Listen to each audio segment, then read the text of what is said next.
Sa ating entertainment balita, isinapubliko na ang mga kalahok sa Cinemalaya ngayong taon kung saan tampok ang katangi-tanging mga pelikulang Pilipino. Ayon sa tagapagsulong ng Cinemalaya, mapapanood na sa mas maraming sinehan ang mga kalahok sa darating na Agosto. Para sa detalye, balitaan mo kami, Ara Perez. Bilang pagbubunyi sa malayang pelikulang Pilipino, formal nang ipinakilala sa mga kasapi ng media ang mga kalahok sa Cinemalaya, ang pinakamalaking independent film festival sa bansa.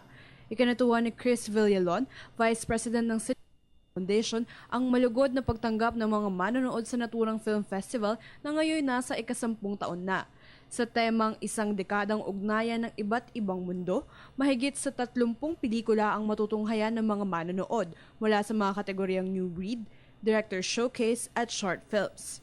Sa kanyang unang pagsabak sa Cinemalaya, ikinuwento ni Direk Louie Ignacio ang kanyang naging karanasan sa paggawa ng pelikulang Asintado.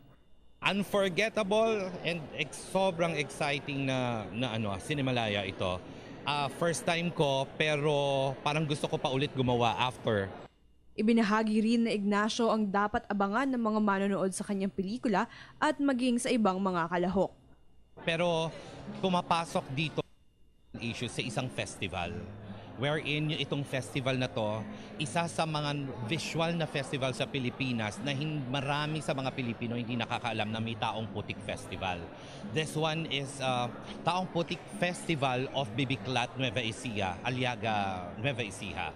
So, mako-curious lang ang lahat, bakit sila mga nakabalot ng tuyong dahon, ba't sila nagpapahid ng putik?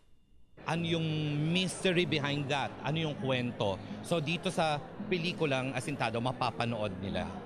Iba-iba yung entries eh. Hindi pumipili ang CCP ng basta-bastang pyesa, basta-bastang pelikula. Lahat ito sinasala nila. So every year, yung sa 10 taon na yun, lahat magaganda. Upang mas makahikayat pa ng mga manonood, dinagdagan ng Cinemalaya Foundation ng mga sinehang laan para sa pagtatanghal, kabilang na ang 4 na Ayala Malls sa Metro Manila at ang mga bulwagan ng Cultural Center of the Philippines. Ang Cinemalaya 2014 ay magsisimulang matunghayan ng publiko mula sa unang araw hanggang sa ika-10 ng Agosto. Para sa Telebisyon ng Bayan, Ara Perez.